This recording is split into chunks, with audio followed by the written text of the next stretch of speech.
우리 하나님 말씀 같이 보시겠습니다.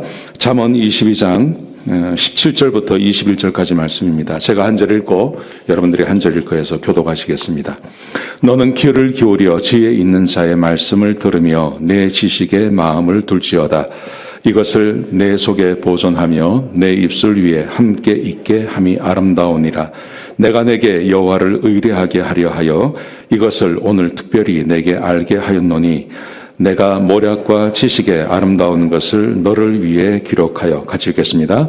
내가 진리의 확실한 말씀을 깨닫게 하며 또 너를 보내는 자에게 진리의 말씀으로 화답하게 하려 함이 아니냐. 아멘. 오늘은 지혜에 대한 말씀을 함께 나누려고 합니다. 아마 잠언을 쭉 읽어보신 분들은 아시겠지만 지혜라는 말이 잠언서에 굉장히 많이 나옵니다. 그래서 오늘은 특별히 잠언 22장을 통해서 지혜가 어떤 것인지를 함께 좀 생각해 보려고 합니다. 세상에는요, 지혜가 필요합니다. 우리가 지금 이렇게 밖에 바람이 많이 붑니다. 근데 이렇게 안전하게 또 따뜻하게 예배를 드릴 수 있는 것도 사람들이 만들어낸 온갖 지혜로 이 건물을 짓고 이렇게 했기 때문에 우리가 여기서 살고 있는 거죠. 제가 최근에 신문을 보다가 정말 지혜로운 발견이다 하는 것을 보게 되었습니다. 이걸 한번 보시기 바랍니다. 9월 12일자 한겨레 신문에 보니까요, 이런 게 있더라고요. 천연수소.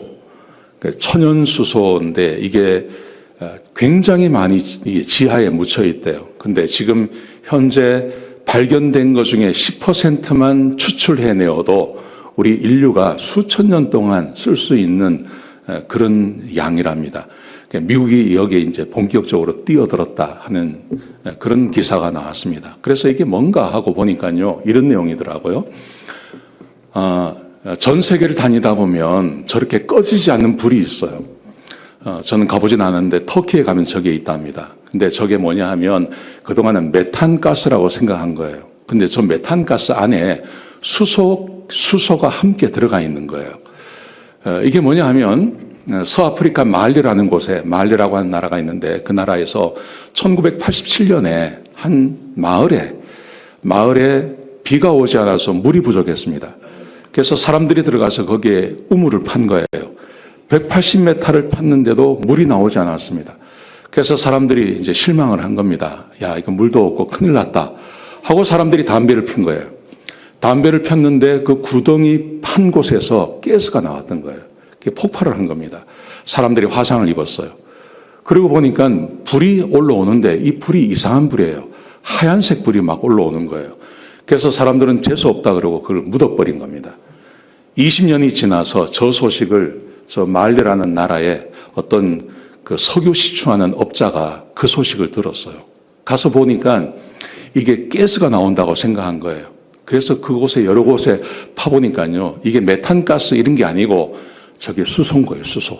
천연수소. 98% 천연수소인데 저거는 바로 쓸 수 있는 거랍니다. 그래서 이 사람이 어떻게 했냐 하면 그 동네가 그 전기가 없는 동네랍니다. 그래서 조그마한 발전기를 하나 갖다 놓고 나오는 수소를 연결해서 해보니까 발전기가 돌아가는 거예요. 그리고 그 동네에 전기가 다 들어가는 거예요. 4년을 쓴 겁니다. 4년을 썼으면 굉장히 많이 썼다고 생각하고 다시 매장량을 체크를 해보니까 4년을 빼서 썼는데 그 매장량이 그대로 있는 거예요. 이야, 이거 신기하다. 왜냐하면 석유라든지 가스는요, 일정량 빼서 쓰면 그 없어지지 않습니까? 그런데 이게 줄지가 않는 겁니다.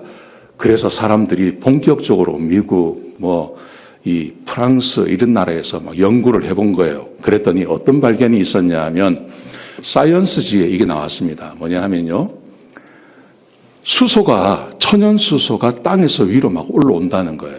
근데 어떻게 올라오냐 그랬더니 저기 보시면 첫 번째 저거 제가 지금 여기에 했는데요. 그 땅 밑에 우라늄이 있는 거예요. 우라늄이 고압과 고압과 그 온이 되어서 압축이 되어서 거기서 그 물을 만나니까 이게 그 원자로처럼 그렇게 활동을 하는 겁니다. 그래서 물을 데우는 겁니다. 그리고 물에서 산소하고 수소를 분리시켜가지고 수소가 위로 올라오는 거예요. 이런 게 있고요. 또 어떤 게 있냐면 멘틀에 가면 감남석이라고 하는 철이 많이 포함되어져 있는 그런 돌이 있는데 이 돌이 고압과 고온에 물을 만나면요, 거기서 산소하고 수소를 분리하는 거예요. 그래가지고 이 땅에서 알고 보니까 땅에서 셀 수 없는 그런 많은 수소들이, 천연 수소가 이 지표로 올라오기도 하고, 혹은 또 어디에 한 구역에 이렇게 머물러 있기도 하고, 그래서 그것을 파서 쓰면 그냥 거의 100% 순수한 천연 수소를 쓰는 거예요. 근데 보니까요, 지구에 저런 수소가 나온 데가 굉장히 많은 거예요. 이게 아마존입니다. 아마존에 가면요, 저렇게 풀이, 나무가 자라지 않는 곳이 종종 있는 거예요. 이게 뭔지 모르는 겁니다. 근데 보니까 저기에 수소가 나오는 거예요. 수소가 나오니까 나무가 못 자라고 저렇게 된 거예요. 저 밑에 수소가 꽉 있는 거예요. 이런 게요, 전 세계에 있는 거예요. 한국에도 있답니다. 한국에도. 여기가 어디냐 하면 네브라스카입니다. 네브라스카에 미국이 진짜 그런가 하고 파본 겁니다. 파보니까요, 천연수소가 막 올라오는 거예요. 그래서 뭐라 그러냐 하면 몇 가지 문제만 해결하면 앞으로 한 10년이나 되면 이제는 태양광도 필요 없고 원자력도 필요 없고 석유도 필요 없고 그냥 천연수소를 그냥 빼갖고 쓸 수 있다는 거예요. 요즘 가스값이 많이 올라가지고 얼마나 짜증나십니까? 근데 한 10년, 20년 지나면 이제 저런 거 걱정하지 않고 살 수 있는 세상이 올 수 있다. 이게 막 최근에 나온 겁니다. 사람의 지혜가 얼마나 뛰어난지 모릅니다. 이 사람의 지혜라는 것이 이런 것을 만들어내는 것이죠. 여러분, 그런데 세상에는 이런 지혜만 필요한 게 아니죠. 이런 지혜도 필요합니다. 이건 오래된 것인데요. 우리은행의 부행장으로 계시는 김종옥이라는 분이 이 인터넷에다가 자기 아들에게 주는 26가지 지혜라는 게 있었어요. 아들아, 인생의 지혜를 배워라. 그래갖고 26가지를 여기 올려놓은 겁니다. 이게 굉장히 유명합니다. 이런 겁니다. 어려서부터 오빠라고 부르는 여자아이들을 많이 만들어 놓거라. 왜냐하면 그 중에 하나 둘은 안 그랬다면 말도 붙이기 어려울 만큼 예쁜 아가씨로 자랄 것이기 때문에 어릴 때 오빠 해야지 나중에 커가지고 아주 이쁘게 자란 사람한테 말 걸 수 있지, 아니면 말 못 건다는 거죠. 그렇지 않습니까? 두 번째, 어려운 말을 사용하거나 혹은 너무 예의 바른 사람을 집에 초대하지 마라. 굳이 일부러 피곤함을 만들 필요는 없단다. 막 예의 차리고 막 말 복잡하게 하는 사람 데리고 오지 마라. 그냥 편하게 지내라. 이 말이죠. 이것도 지혜 아니겠습니까? 이런 것도 있습니다. 똥은 아침에 일어나자마자 놓으라. 그러면 이거 며칠만 연습하면 평생 배가 편하게 그렇게 지낼 수 있다. 뭐 이런 것도 지혜가 될 수 있는 거죠. 심각한 병에 걸린 것 같으면 최소한 3명의 의사 진단을 받아봐라. 병원에 갔더니 암이라 그러는 거예요.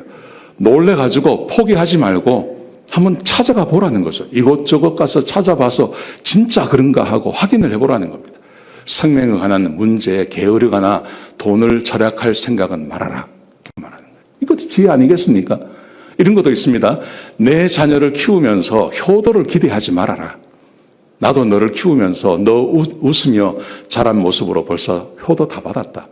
이렇게 말하는 거예요. 이게 지혜 아니겠습니까? 사는 데 있어서 이것도 지혜죠. 그러니까 지혜는 2가지가 있는 거예요. 이렇게 내 직업상 필요한 지혜가 있고 또 직업과는 상관이 없이 살아가면서 얻는 그런 지혜도 필요한 것이죠. 우리 하나님께서, 근데 이것만 아니고요. 우리 하나님께서 우리에게 주실 수 있는 지혜도 있다는 거예요. 오늘 본문에 보시면 이런 지혜를 말씀하십니다. 너는 귀를 기울여 지혜 있는 자의 말씀을 들으며, 지혜 있는 자의 말씀이 뭐냐 하면 하나님을 경외하고 하나님 말씀을 사랑하는 사람을 말하는 것입니다. 그 지혜를 들으며 그 지식은 하나님 말씀을 말합니다. 지식에 마음을 둘지어다. 이것을 내 속에 보존하며 내 입술 위에 함께 있게 함이 아름다우니라. 하나님의 말씀의 지혜, 하나님의 지혜가 참 좋다는 말입니다. 근데 그 다음 말씀에 보시면 19절에 보시면 내가 내게 여호와를 의뢰하게 하려 하여 이것을 오늘 특별히 내게 알게 하였노니, 그 지혜를 많이 가지면 하나님을 경외하게 된다는 것입니다. 하나님을 의뢰한다는 말은 하나님을 사랑하고 하나님을 경외한다는 말입니다. 하나님을 경외하게 될 뿐만 아니라 20절에 보시면 내가 모략과 지식의 아름다운 것을 너를 위해 기록하여 내가 진리의 확실한 말씀을 깨닫게 하며 또 너를 보내는 자에게 진리의 말씀으로 화답하게 하려 함이 아니냐. 이것은 그 지혜가 우리를 살려낸다는 말입니다. 아주 아름다운 지혜가 있습니다. 참 좋은 지혜가 있습니다. 그 좋은 지혜는 하나님을 경외하는 사람에게 주시는 것입니다. 근데 그 지혜를 가지면 그 지혜가 나를 살려낸다는 말이에요. 그래서 제가 오늘 잠언 1장부터 31장까지 전체를 들어서 지혜에 대해서 이야기하려고 합니다. 저는 나를 살리는 지혜 4가지를 이야기하려고 합니다. 첫 번째, 지혜의 가치가 뭔지를 함께 생각해 보려고 합니다. 두 번째, 그 지혜를 하나님이 주신다는 거예요. 누구에게 주시냐 하면 하나님을 경외하는 사람에게 지혜를 주시는 거예요. 그러면 하나님을 경외를 어떻게 할 것인지에 대해서 4가지를 함께 이야기하려고 합니다. 4가지라서 무지하게 설교가 길어지겠네. 그렇게 생각하지 마십시오. 금방 끝납니다. 금방 끝납니다. 자, 지혜의 가치를 한번 보세요. 3장 13절에 보시면 지혜의 가치를 이렇게 말합니다. 지혜를 얻은 자와 명철을 얻은 자는 복이 있나니 이는 지혜를 얻는 것이 은을 얻는 것보다 낫고 그 이익이 정금보다 나으니라. 지혜와 돈을 비교합니다. 그러면서 돈보다 지혜가 낫다는 거예요. 왜냐하면 자 보십시오. 15절에 보시면 지혜는 진주보다 귀하니 내가 사모하는 모든 것으로도 이에 비교할 수 없도다. 하나님께서 주시는 지혜는 이 세상의 모든 가치 있는 것보다 더 우리에게 가치가 있습니다. 그러면서요, 그 이유를 설명합니다. 16절 보십시오. 그의 오른손에는 이 지혜를 가진 사람의 오른손에는 장수가 있고 그의 왼손에는 부귀가 있나니 장수와 부귀, 오래 사는데 건강한데 부귀가 있어요. 얼마나 좋습니까? 근데 이 2가지만 있는 게 아니라 17절 보십시오. 그의 길은 즐거운 길이요 그의 지름길은 다 평강이니라. 여러분, 오래 사는데 마음이 불행해요. 오래 살 필요 없습니다. 일찍 가는 게 낫습니다. 부귀가 있는데 병들었어요. 이거는요, 오래 살면 곤욕입니다. 근데 보십시오.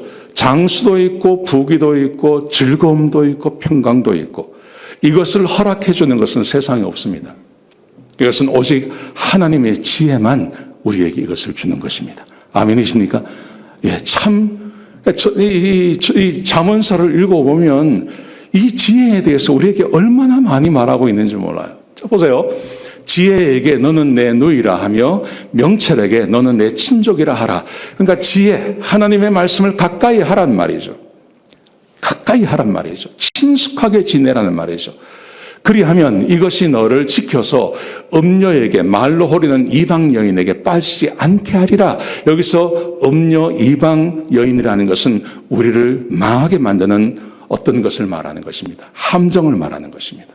자, 보세요. 그 다음 말씀해 보시면 솔로몬이 자기가 직접 봤던 것을 직접 이야기합니다. 7장 6절에 보시면요. 내가 내 집 틀장으로 살창으로 내다보다가 솔로몬이 자기 왕궁에서 자기가 살고 있는 그 도시 예루살렘을 봤다는 겁니다. 보니까 거기에 누가 보였냐 하면 어리석은 자, 지혜가 없는 어떤 젊은이를 본 겁니다. 근데 이 사람이 뭘 하냐 하면 음녀가 있는 골목으로 들어가는 거예요. 이 음녀는 굉장히 유명한 여자입니다. 간교한 여자고요.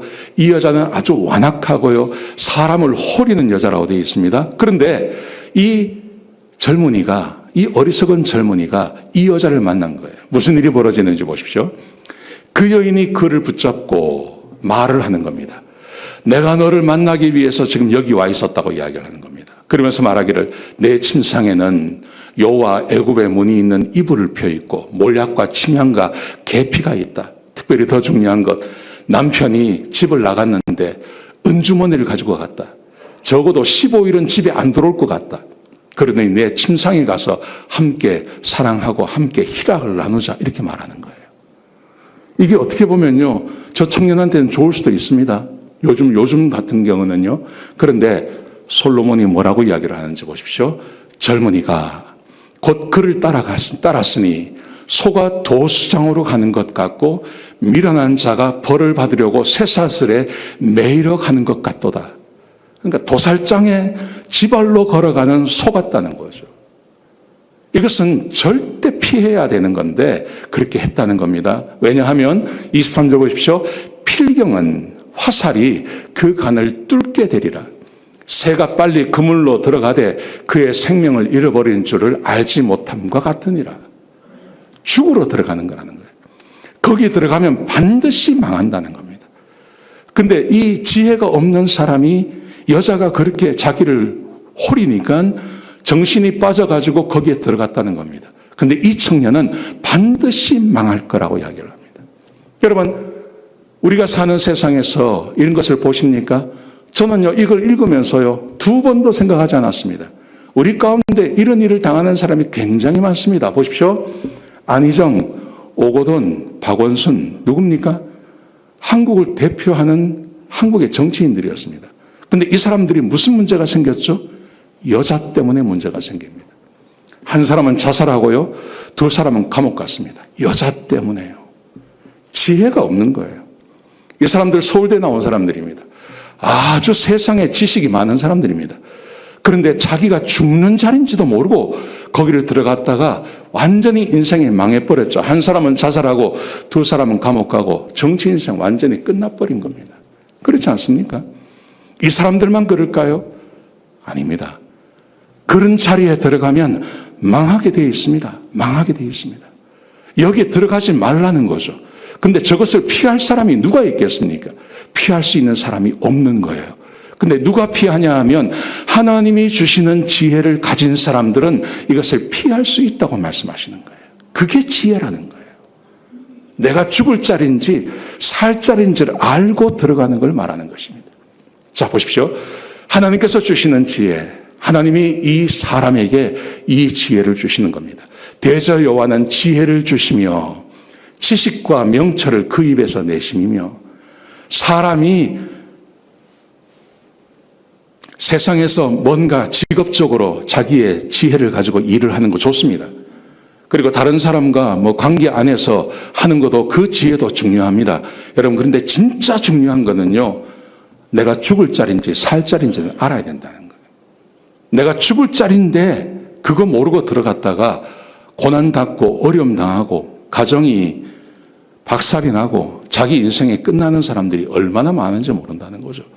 여러분, 그래서 대저 여호와는 지혜를 주시며 지식과 명철을 그 입에 내심이며 그는 정직한 자를 위하여 완전한 지혜를 예비하시며 행실이 온전한 자에게 방패가 되시나니 대저 그는 정의의 길을 보호하시며 그의 성도의 길을 보존하려 하심이니라. 우리 성도님들이 살아가는 데에 있어서 만날 수 있는 함정이 있습니다. 잘못된 길이 있습니다. 거기에 벼랑 끝이 있습니다. 그런데 하나님께서 주시는 지혜는 그쪽으로 가지 않도록 우리를 보호하시는 하나님의 지혜라는 거죠. 보십시오. 하나님의 지혜는 이런 것입니다. 잠언 3장 18절에 보시면 지혜는 그 얻은 자에게 생명나무라. 하나님께서 주시는 그 지혜는 생명나무입니다. 생명나무라는 것은 우리의 생명을 살려내는 거라는 겁니다. 죽이는 게 아니고요, 살려내는 겁니다. 지혜를 가진 자에게 복되도다. 여호와께서는 지혜로 땅에 털을 놓으셨으며 명철로 하늘을 견고히 세우셨고 그의 지식으로 깊은 바다를 갈라지게 하셨으며 공중에서 이슬이 내게 하셨느니라. 하나님께서 세상을 창조하신 그 지혜를 하나님을 경외하는 사람들에게 하나님께서 선물로 주신다는 거죠. 얼마나 대단한 겁니까? 그렇지 않습니까? 이런 지혜를 가지고 살아가야 하는 거예요. 그래야 사람이 실수하지 않는 겁니다. 제가 예를 하나 들어드릴게요. 다윗을 보세요. 열왕기상 1장에 보시면 다윗이 나이가 많았어요. 나이가 많아가지고 몸이 추워지는 거예요. 이불을 덮어도 따뜻하지가 않는 겁니다. 왜? 혈액순환이 되지 않으면 그럴 수 있지 않습니까? 손발이 차가워지고 아무리 더워도 땀만 나고 몸은 춥고 막 이런 경우가 있지 않습니까? 그랬더니 옆에 있는 신하들이 한 가지를 생각해낸 겁니다. 뭐냐 하면 이스라엘 사방 영토 내에서 아리따운 여자들을 구해서 수냄 여자 아비삭을 얻어서 이 여자가 왕을 덥게 하는 겁니다. 왕의 몸을 이렇게 뜨겁게 해주는 겁니다. 그래서 이 여자를 데리고 온 겁니다. 다윗이 부인이 8명이 있었어요. 그 부인 중에 한 사람 하면 되지 않습니까? 근데 굳이 또 한 여자를 데리고 와가지고 이 사람을 왕에게 집어넣은 겁니다. 그랬더니 보십시오. 4절 보시면 이 처녀는 심히 아름다워 그가 왕을 받들어 시중 들었으나 왕이 잠자리는 같이 하지 아니하였더라. 근데 다윗이 말입니다. 이 여자와 잠자리를 하지 않는 거예요. 그렇게 하라고 신하들이 넣어줬는데 왕은, 다윗은 이 여자와 잠자리를 하지 않은 겁니다. 여러분, 이게 얼마나 큰 지혜인지 아십니까? 왜냐하면 그 다음 절에 보시면요, 이런 말씀이 나옵니다. 열왕기상 1장 5절에 보시면 그때 그러고 있을 때 핫깃의 아들 아도니아가 스스로 높여서 이르기를 내가 왕이 되리라 하고 자기를 위하여 병거와 기병과 호위병 50명을 준비하니 그때 왕이 나이가 많고 자식들은 여실히 있는데 누구에게 이 왕위를 넘겨준다는 아직 말이 없어요. 그러니까 이 아도니아가 내가 왕이 돼야 되겠다 하고 나선 겁니다. 근데 6절에 보시면요, 누구 이름이 나오죠? 압살롬이 나오는 거예요. 여러분, 압살롬이 반정을 일으키지 않습니까? 왜요? 다윗이 그 우리아의 아내 밧세바를 범한 사건 때문에 이게 벌어지는 겁니다. 그런데 다윗이 이제 죽을 때가 돼가지고 또 이런 사건이 벌어질 뻔한 겁니다. 그런데 보십시오. 그는 압살롬 다음에 태어난 자요 용모가 심히 준수한 자라 그의 아버지가 내가 어찌하여 그리하였느냐고 하는 말로 한 번도 그를 섭섭하게 한 일이 없었더라. 아주 지혜로운 사람이에요. 이 아도니아가 굉장히 지혜롭고 용이 주도하고 마음 먹으면 뭔가를 해내는 사람이라는 거죠. 압살롬 같은 사람이에요. 그러니까 이게 무슨 말이냐 하면 만약에 여기서 다윗이 헛짓거리 했으면요, 첫 번째 실수한 것처럼 또 그 짓을 했으면 이거는요, 다윗의 죽을 때가 다 되어서 그가 얼마나 힘들었겠습니까? 아마도 솔로몬이 왕 되지 못했을 것입니다. 아도니아가 왕이 되었을 것입니다. 그리고 대가 거기서 끝났을 것입니다. 그런데 다윗이 이걸 지킨 거예요. 하나님께서 다윗에게 지혜를 부어주신 거예요. 하지 말라고 하신 거예요. 그래서 다윗이 동침하지 않은 거예요. 그래서 하나님께서 이것을 지켜주신 것입니다. 이게 하나님께서 주시는 지혜인 것입니다. 아멘이세요? 아멘?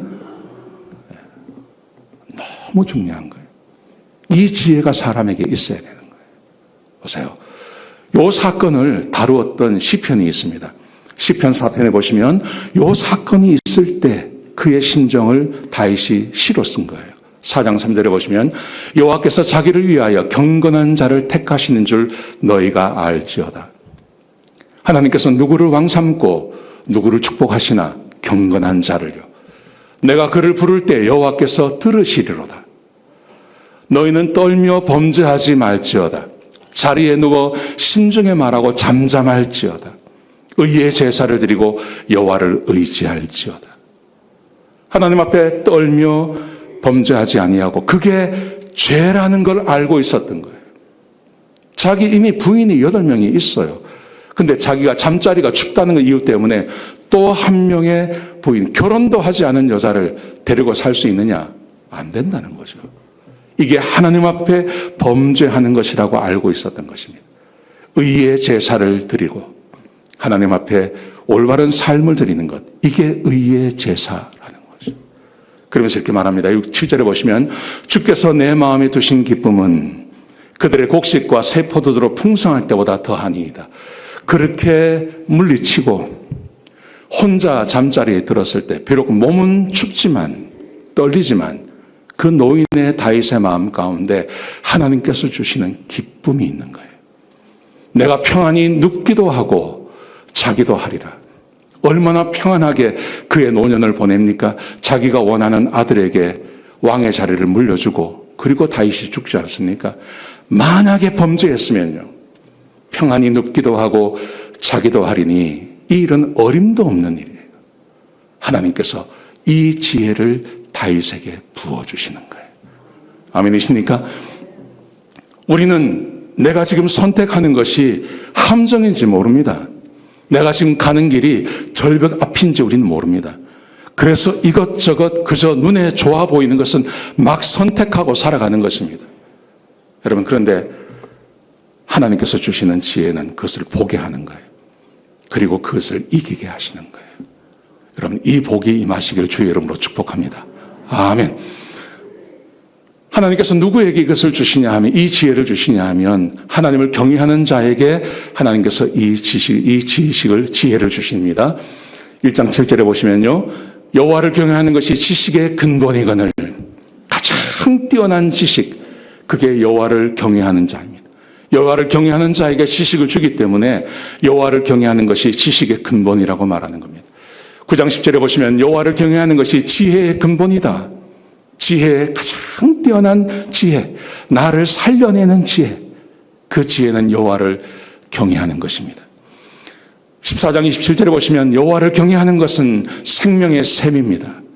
지혜가 나를 살리는데 그 지혜는 여호와를 경외하는 자에게 주어지는 것입니다. 그렇기 때문에 여호와를 경외하는 것이 생명의 샘이라는 거죠. 겸손과 여호와를 경외함의 보상은 재물과 영광과 생명이니라. 만약 다윗이 하나님을 경외하지 않았다면 그의 삶이 얼마나 치욕스러웠겠습니까? 그가 얼마나 비참한 죽음을 맞았는지도 모르죠. 그래서 그 지혜는 하나님을 경외하는 자에게 주어지는 것입니다. 하나님을 어떻게 경외할 수 있습니까? 하나님을 경외하는 것은요, 아주 간단해요. 뭐냐 하면 하나님의 말씀을 사랑하시는 거예요. 보세요. 잠언 2장 1절에 보시면 내 아들아, 내가 만일 나의 말을 받으며 나의 계명을 내게 간직하며 내 귀를 지혜에 기울이며 내 마음을 명철에 두며 지식을 불러 구하며 명철을 얻으려고 소리를 높이며 은을 구하는 것 같이 그것을 구하며 감추어진 보배를 찾는 것 같이 그것을 찾으면, 1절에서 4절까지 얼마나 다양하게 표현을 합니까? 근데 이것은 하나예요. 하나님의 말씀을 사랑하라는 거예요. 하나님의 말씀을 사랑하고 배우고 마음에 두고 그것을 엎조리고 그 말씀대로 살려고 애를 쓰고 하나님의 말씀을 사랑하는 걸 말하는 거죠. 그러면 5절 보십시오. 여호와 경외하기를 깨닫으며 여호와 하나님을 알게 되리라. 하나님의 말씀을 사랑하면 그 결과 하나님을 경외해야 한다는 것을 알게 되고, 그리고 하나님을 알게 된다는 거예요. 하나님 말씀을 사랑하면, 하나님 말씀대로 살려고 애쓰면 하나님을 알고 그리고 하나님을 경외하게 된다는 말이에요. 여러분, 이게 무슨 말인지 이렇게 설명을 합니다. 3장 1절에 보시면요, 이런 말씀이 있습니다. 내 아들아, 나의 법을 잊어버리지 말고 내 마음으로 나의 명령을 지키라. 여기서 나의 명령, 나의 법은 하나님 말씀을 말하는 것입니다. 그리하면 그것이 내가 장수하여 많은 해를 누리게 하며 평강을 더하게 하리라. 하나님 말씀에 순종하면 하나님께서 우리를 장수하게 하시고 그리고 평강을 더하여 주신다는 거예요. 하나님의 말씀에 순종하면 반드시 하나님께서 대가를 주신다는 거예요. 아멘이십니까? 아멘이십니까? 예. 3장 3절 보십시오. 인자와 진리가 내게서 떠나지 말게 하고 그것을 내 목에 매며 내 마음판에 새기라. 하나님의 말씀을 말하는 거죠. 그리하면 내가 하나님과 사람 앞에서 은총과 귀중히 여김을 받으리라. 하나님 말씀대로 사시면, 하나님 말씀을 사랑하시면 하나님께서 은총을 베풀어 주시고 하나님께서 사람을 통해서 하나님의 은총을 부어 주신다는 거예요. 대가가 있다는 거예요. 하나님 말씀대로 살면 반드시 대가가 있다는 거예요. 너는 마음을 다하여 여호와를 신뢰하고 내 명철을 의지하지 말라. 너는 범사의 그를 인정하라. 그리하면 내 길을 지도하시리라. 스스로 지혜롭게 여기지 말지어다. 여호와를 경외하며 악을 떠날지어다. 이것이 내 몸에 양약이 되고 내 골수를 윤택하게 하리라. 우리를 건강하게 해주고, 그리고 골수가 윤택한 거, 나이가 든 거. 어제 저도 한 6개월 만에 골프를 쳤더니요, 오른쪽 무릎, 왼쪽 무릎이 얼마나 아픈지 밤에 잠을 못 잤어요. 골수가 윤택하다는 말이 아가가가가 이거 안 한다는 말이에요. 예? 이 관절이 건강하다는 말이에요. 하나님 말씀대로 살면 우리의 관절을 하나님께서 아주 윤인하게, 윤택하게 골수에 살이 찌도록 해주시고 몸의 양약, 몸이 아픈 곳이 없도록 해주시겠다는 거예요. 아멘이십니까? 아멘이십니까? 하나님 말씀대로 살면 하나님께서 반드시 우리를 축복하시고 그래서 하나님이 살아계시다는 걸 내가 알게 하시고, 그래서 하나님을 경외하게 해주고, 하나님을 경외하면 하나님께서 나에게 지혜를 주시고, 이렇게 살아간다는 거예요. 하나님 말씀에 초점이 있는 거예요. 보세요. 복 있는 사람은 이라는 책이 있습니다. 김양자라고 하는 한국의 목사님이 쓰신 책이에요. 이 책에 보면요, 이런 이야기가 있어요. 정집사님이라는 집사님이 계세요. 이 집사님이 여자 집사님이신데, 이 김양자 목사님이 하시는 큐티 모임에 나오신 거예요. 그런데 이분은 자기 이야기를 안 하는 분이에요. 왜? 모이면 자기 이야기도 하고 얼마나 좋습니까? 그런데 이분은 자기 이야기를 안 하시는 거예요. 그렇게 몇 년을 그 모임에 나오신 거예요. 그러다가 어느 날 이분이 자기 이야기를 하시는 거예요. 근데 그 하게 된 동기가 뭐냐 하면 로마서 13장 8절 말씀을 큐티하시고 그리고 이 말씀을 하시는 거예요. 보십시오. 피차 사랑의 빛 외에는 아무에게든지 아무 빚도 지지 말라. 남을 사랑하는 자는 율법을 다 이루었느니라. 이 말씀이에요. 뭐냐면 이분이 이렇게 말하는 거예요. 우리 남편이 회사를 잘 다니다가 어느 날 갑자기 회사를 그만뒀다는 겁니다. 공부하겠다고. 그래 박사과정에 들어가셨대요. 남편이 돈을 안 벌고 박사과정 들어가니까 그 돈은 이제 자기가 벌어야 되는 거예요. 근데 자기가 할 게 없더랍니다. 보니까요, 파출부를 할 수 있겠더래. 그래서 자기가 파출부에 나간 거예요. 대학 나와서 집에서 그냥 애들 키우고 하다가 갑자기 남편이 회사를 그만둬서 자기가 돈 벌러 파출부 나간다는 게 얼마나 이게 짜증납니까? 얼마나 원망스러워요. 파출부 일을 하는데 두 가지 마음이 있더랍니다. 첫 번째, 죽겠더랍니다. 창피해서 죽겠더랍니다. 두 번째, 자기를 이렇게 만든 남편이 밉더랍니다. 두 가지 마음이 항상 있는 거예요. 남편 미워하고 그리고 자기 일이 싫고.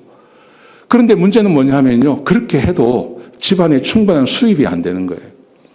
임대 아파트 살고 있었는데 임대 아파트에 살아도 빚이 자꾸 쌓이는 거예요. 그래가지고 이거 어떡하나 하고 있는데 이제 이 말씀을 만난 거예요. 피차 사랑의 빚 외에는 아무 빚도 지지 마라. 그리고 남을 사랑하라. 남을 사랑하는 건 자기 남편 아닙니까? 그래 자기 남편을 사랑하라. 빚 지지 마라. 그럼 빚을 안 지려면 어떻게 하나? 이분이 생각을 해보니까요, 빚 안 질 수 있는 방법은 임대 아파트 나와가지고 서울의 외곽지대에 있는 달동네 가서 사는 것밖에 없더래요. 그래서요, 자기 남편하고 상의를 했답니다. 이 아파트 정리하고 우리 달동네 가서 삽시다 한 거예요. 남편이 뭐 할 말이 없는 거죠, 자기도. 그래서 거기 동의해 줬답니다. 그래서 이 말씀 붙잡고 빚 안 지려고 달동네로 이사를 간 거예요. 그리고 남편을 이분이 사랑하기로 작정을 한 겁니다. 남편을 사랑한 거예요. 그랬더니 마음의 평화가 찾아오는 거예요.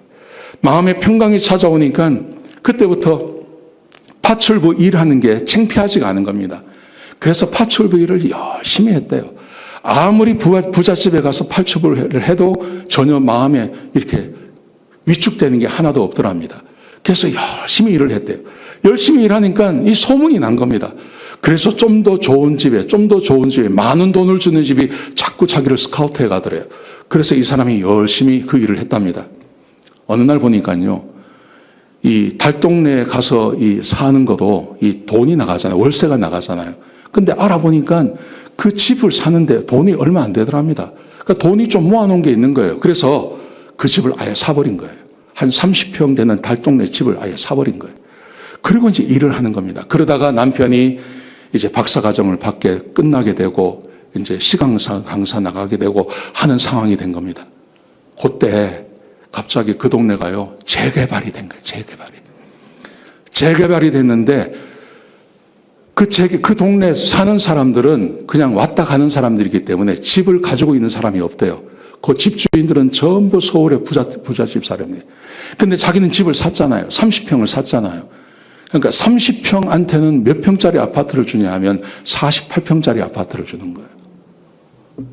어느 날 이분이 이 모임에 와가지고 제가요, 하늘에서요, 48평짜리 아파트가 떨어졌어요. 그러더라고요. 이분이 하나님 말씀에 순종한 거 아닙니까? 빚 지지 마라. 빚 안 지려고. 그 사람들이 누가 대학 나온 사람이 달동네 가서 살라고 하겠습니까? 남을 사랑하는 자는 율법을 다 이루었느니라. 남편을 사랑한 거예요. 남편 사랑하고 이 말씀대로 한 겁니다. 그랬더니 하나님께서 세워주시는 거예요. 우연히 그 집을 사게 됐고 그 집 사고 얼마 안 돼가지고 48평짜리 아파트 받게 되고 48평짜리 아파트가 온다는 소식을 듣고요. 자기가 너무너무 좋아하고 알아보니까 그 아파트 맨 꼭대기를 이렇게 추첨해서 받으면 그 맨 꼭대기에는 다락방이 하나 더 붙어 있대요. 그래서 또 기도했대요. 자기가 하나님 그 방 주세요. 그 맨 꼭대기 주셔서 거기서 기도도 하고 목장 모임도 하게 해주세요. 하나님께 계속 기도했답니다. 근데 추첨을 했는데 진짜 맨 꼭대기가 받은 거예요. 거기서 교회 섬기고 하늘을 섬기고 그렇게 산다는 거예요. 여러분 우리가 하나님을 경외하는 것은 하나님을 경험하고 하나님이 살아계신 것을 아는 사람만 경험할 수 있는 거예요. 구원받았다고 해서 다 하나님을 경외하는 건 아닙니다. 하나님을 경험해 봐야 됩니다. 근데 하나님을 경험하는 방법은 딱 한 가지밖에 없습니다. 하나님의 말씀에 순종하는 것입니다. 하나님 말씀에 순종하는 겁니다. 하나님 말씀에 순종해보고 그대로 살아보고 하나님께서 그 말씀대로 축복을 해주시는 것을 한 번, 두 번, 세 번 경험하게 되면 내 안에 나도 모르게 하나님이 진짜 살아계시고 내가 하나님 말씀대로 사는 게 가장 귀한 거다. 이걸 알게 되는 거죠. 그리고 그렇게 사는 것이 하나님을 경외하는 것입니다. 하나님을 경외하는 사람에게 하나님께서 지혜를 주시는 거예요. 잘못된 선택을 절대 하지 않게 하시는 거예요. 우리 인생에 함정이 있습니다. 벼랑 끝이 있습니다. 우리는 모르고 글로 들어가는 겁니다. 그런데 하나님께서 하나님을 경외하는 자들에게 하나님 말씀을 사랑하고 그렇게 살려고 애쓰는 분들에게 하나님께서 때마다 시마다 지혜를 부어주시는 것입니다. 아, 이거 죽는 자리구나. 아, 이쪽으로는 가도 괜찮겠다. 하나님께서 그 지혜를 주시는 거예요. 그래서 우리가 살아갈 수 있는 겁니다. 아멘이시죠? 제가 말하기는 우리 성도님들 하나님 말씀 사랑하시고 하나님 말씀 묵상하시고 그 말씀대로 살아가셔야 됩니다. 아멘이시죠? 오늘 목장에 가셔서 두 가지만 나누십시오. 첫 번째, 2023년 가장 아쉬운 것. 아, 이거 하지 말아야 되는데 내가 이거 해가지고 손해봤다. 그거 있지 않습니까? 그거 하나 나누십시오. 2024년 두 번째, 2024년 신년 40일 특세 어떻게 내가 출석할 것인지 한번 나누시는 그런 시간 되었으면 좋겠습니다. 목장 가셔서 이 두 가지 꼭 나누시기 바랍니다. 아멘.